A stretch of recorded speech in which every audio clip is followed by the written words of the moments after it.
Alright, hey guys, and welcome back, as I'm back with another Wave 1 Masters of the Universe Origins review. With this time, I'm taking a look at Man-at-Arms.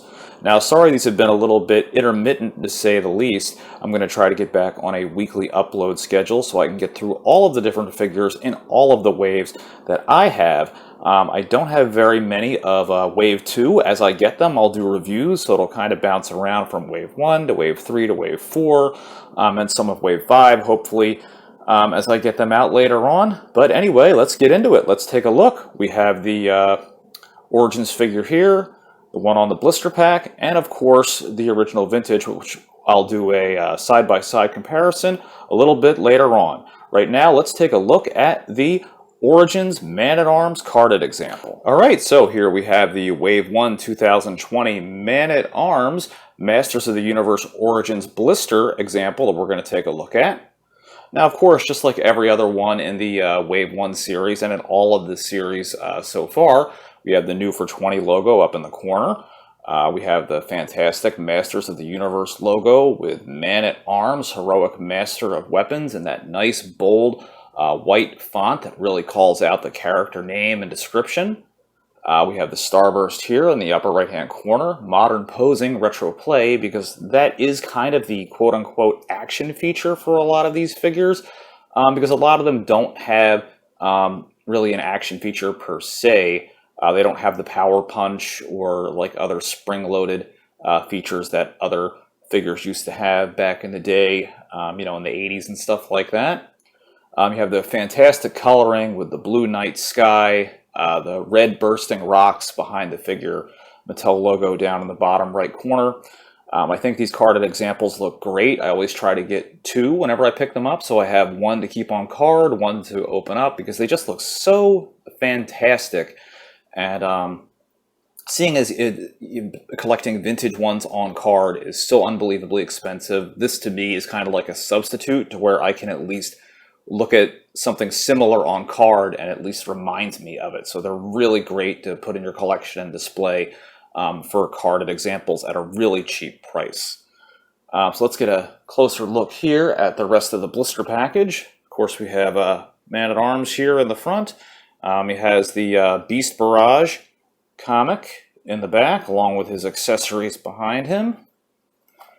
And then on the back, of course, we have some more fantastic cover art. We have Man-at-Arms, Weapons Master, and Royal Advisor. Man-at-Arms assists He-Man in a battle against evil. And we see Man-at-Arms with his like Electro Mace or whatever that was called.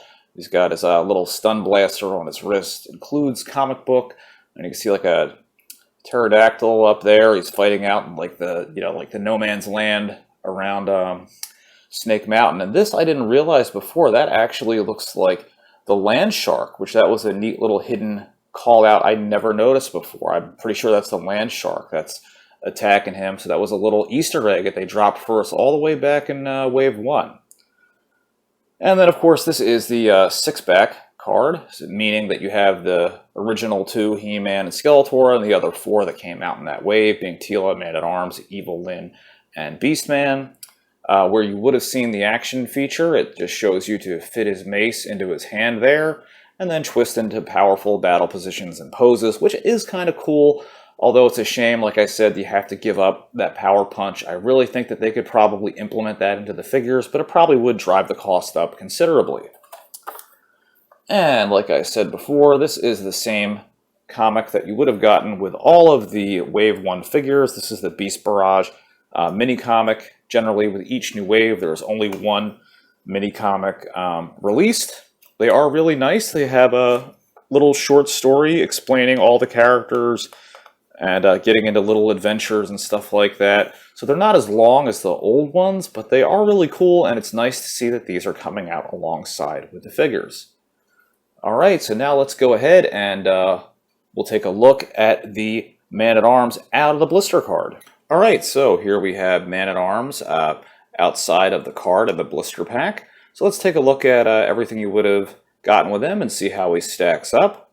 Now as far as accessories, I've already put them on, but he comes with, of course, the chest piece accessory, which is already on the figure when you take him out of the package. And then he has 3 other accessories here. He has a lower wrist gauntlet, and then he has the upper shoulder guard there. And then he also has the lower guard that goes around his calf, so that's for his armor. And then, of course, he also comes with his mace, which looks really nice. I think the coloring is pretty good compared to the vintage. I think the detail is really nice. You have a lot of great detail on the armor, of course.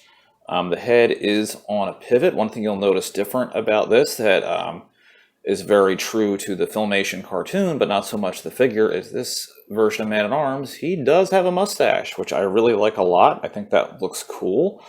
All of the armor is this nice little flexible kind of rubbery material, which I like very much because it's not going to break, or at least I feel it will last a lot longer.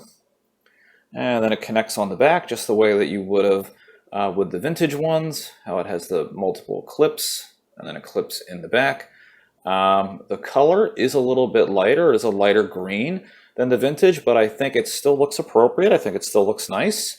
You have around the waist his belt there in a nice light blue with the brown loincloth, the brown boots, and then the white and yellow tech helmet that he has on his head, which I think looks fantastic. And then you can see around the back the detail on the hair going around the back, coming out on the back side of his helmet. And then we're going to give him his mace here, so you would just put that, just clips right into his right hand there, his only hand that he can grip with. And then like all the other figures, you have the same points of articulation to where the head, as I said, moves on a pivot.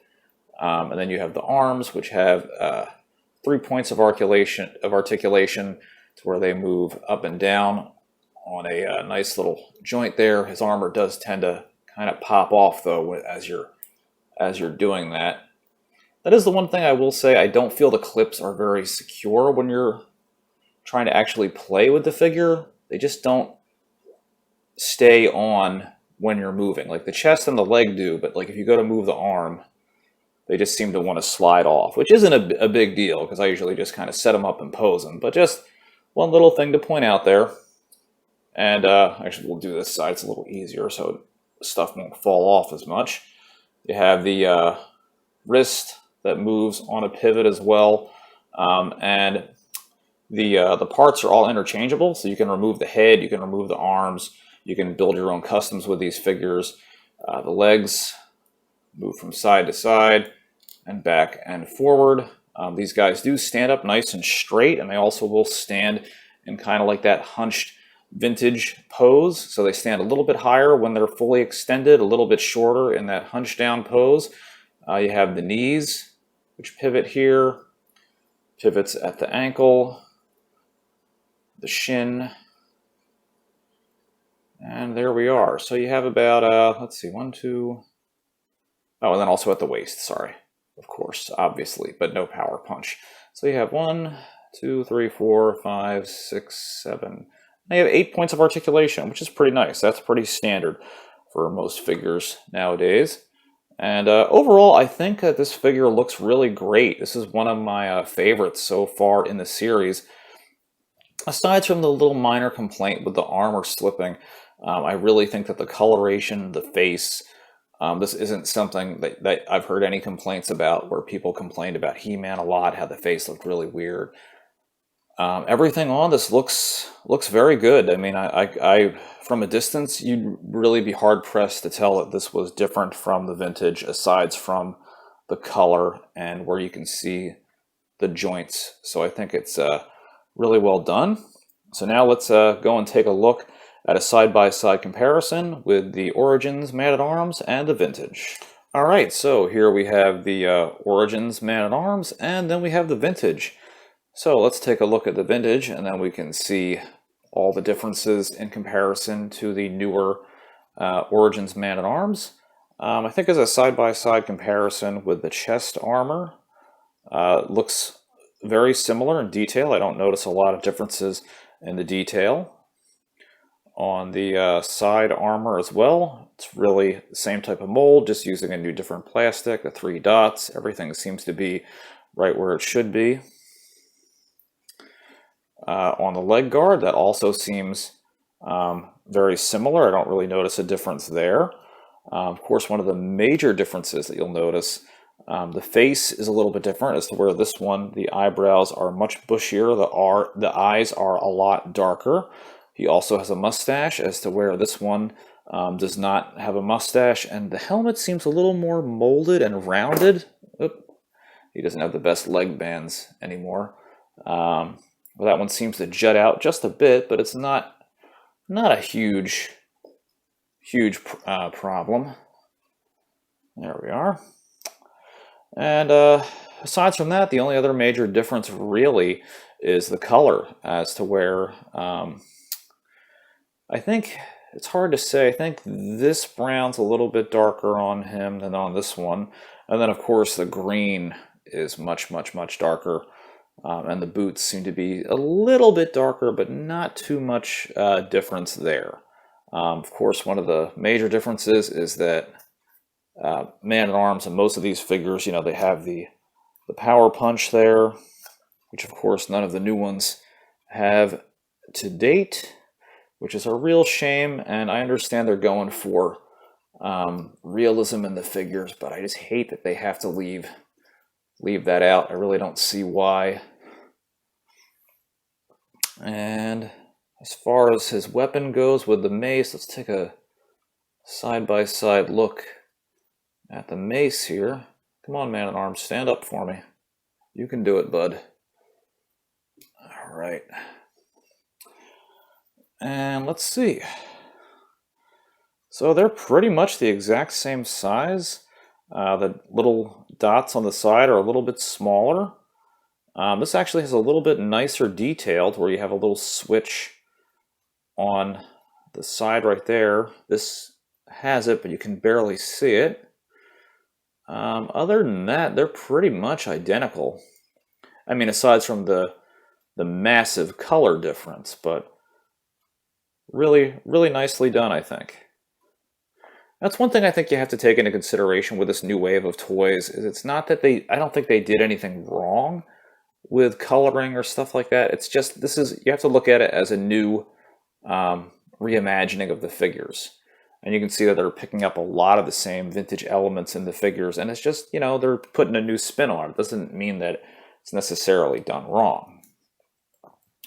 One thing I think is cool too is that you can give all of the Origins figures that kind of stout-legged stance, and then you can make him kind of stand at about the same height as the vintage. Sometimes the knees don't want to always bend the greatest. Yeah, there we go. It's pretty close.